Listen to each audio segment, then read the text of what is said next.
everyone. I just wanted to let you know that my book, A Journey Through Grief, will be available on Thursday on Amazon if you'd like to check it out. What is this book all about? This is a journal, so you'll do lots of writing, and it is geared to ask you questions that will help you begin to heal and help you on your journey through grief. I have written 3 different sections.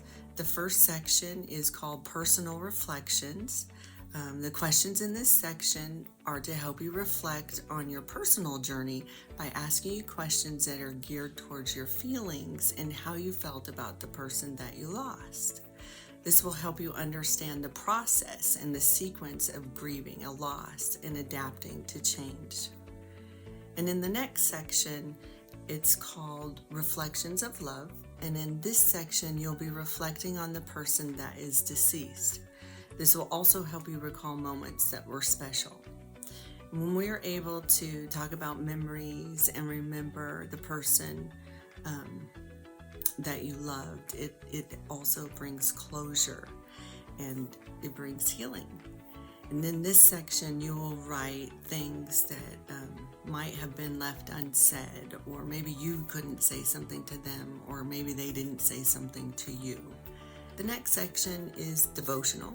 It's probably one of my favorites, and this section will just help you through daily devotions and help you walk through your pain and look at things in a biblical sense. And it will also bring you comfort. The Bible said, "Blessed are those who mourn because they will be comforted."